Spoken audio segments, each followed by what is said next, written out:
மச்சான், லைஃப்ல லக்கு எப்பயாவது ஒரு முறை தான் வரும். வர்றப்ப அதை கெட்டியா புடிச்சுக்கிறவன் தான்டா புத்திசாலி. அப்படிதான் நிக்கிதா என் லைஃப்ல வந்தா. அப்படியே அவளை கட்டியா புடிச்சுக்கிட்டேன். That's all. நீ கமிட் ஆயிட்ட ஓகே மச்சான். ஆனா கல்யாணத்துக்கு அப்புறம் ஏகபத்தினி விரதனா இருக்க போறியா, இல்ல பழைய மாதிரியே ஏகப்பட்ட பொண்ணுங்களுக்கு லவர் பாயா இருக்க போறியா? டேய், இந்த இளமை இருக்கிற வரைக்கும் தாண்டா உடம்பு மனசும் ரெண்டு விதமா சந்தோஷத்தை அனுபவிக்க முடியும். ஆனா வயசாகிட்டா மனசு ஆசைப்பட்டாலும் நம்ம உடம்பு ஒத்துழைக்காது. அந்த நேரத்துல பணம் மட்டும்தான் நமக்கு சந்தோஷத்தை கொடுக்கும். வயசானதுக்கு அப்புறம் நம்ம ஓடி ஓடி பணத்தை சம்பாதிக்க முடியாதுல்ல. அதான் கிடைக்கிறப்பவே அதை சொந்தமாக்கிக்கணும்னு முடிவு பண்ணிட்டேன். என்னமோ சொல்ற மச்சி, ஆனா எங்களால நம்பவே முடியல. யாரு உள்ள வாங்க.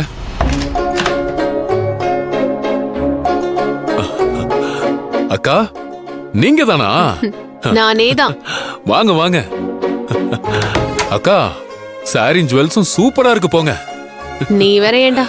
ஆமா, நீ என்ன பண்ணிட்டு இருக்க? ரெடி ஆயிட்டியா இல்லையா? இதோ ரெடி ஆயிட்டு இருக்கேன். டேய், சட்டையை குடுறா. ஏய், என்னடா இன்னும் சட்டை கூட போடாம அப்படியே இருக்க? இவ்ளோ நேரம் என்ன பண்ணிட்டு இருந்த நீ? கல்யாண பொண்ணே அங்க ரெடி ஆயிட்டு வந்துட்டா, நீ இன்னும் இப்படியே இருக்க? என்னது? நிக்கிதா வந்துட்டாளா? எங்க எங்க எங்க? வந்துட்டா. ஏன் பறக்குற? தம்பிங்களா, தப்பா எடுத்துக்காதீங்க. நான் கௌதம் கிட்ட கொஞ்சம் தனியா பேசணும். ஓகே சிஸ்டர், நீங்க பேசுங்க. நாங்க கொஞ்ச நேரம் வெளியே வெயிட் பண்றோம். டேய், நீங்க போங்கடா, நான் வந்துறேன். சரி மச்சான்.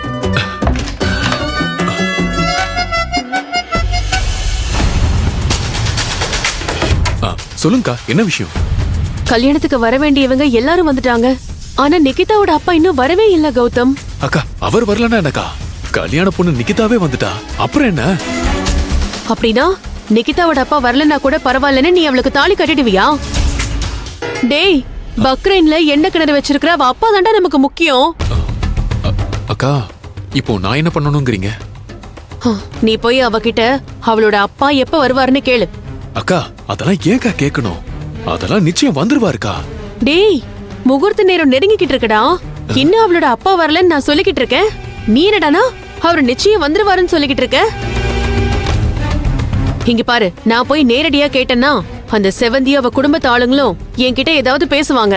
அப்புறம் நானும் கோவத்துல திருப்பி ஏதாவது கத்திடுவேன். அக்கா அக்கா, அப்படி எல்லாம் எதுவும் நடக்க கூடாதுன்னு தான் அவளை கட்டிக்க போற மாப்பிள்ளைங்கிற உரிமையில ஒன்ன போய் கேட்க சொல்றேன். வா போலாம். சரி வாங்கக்கா, போலாம்.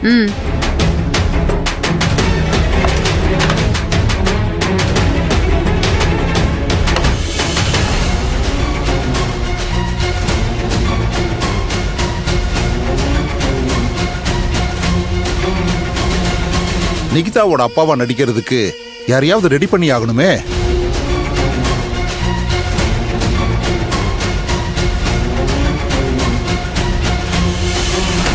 நிகிதா,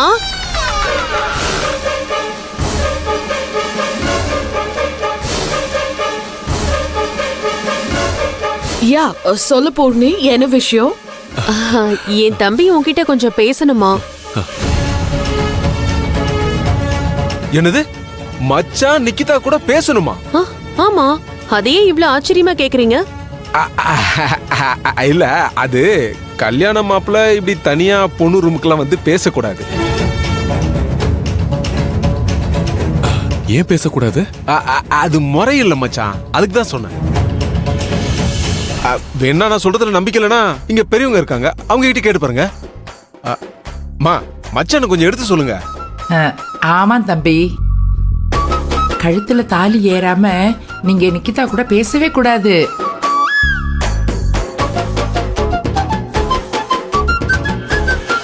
கேட்டீங்களா மச்சான்? எங்க அம்மாவே சொல்லிட்டாங்க, நீங்க போய் கல்யாணத்துக்கு ரெடி ஆகுங்க, பேசுறதெல்லாம் அப்புறம் பேசிக்கலாம். அதெல்லாம் கிடையாது. என் தம்பி நிகிதா கிட்ட முக்கியமான விஷயம் பேசுறதுக்காக வந்திருக்கான்.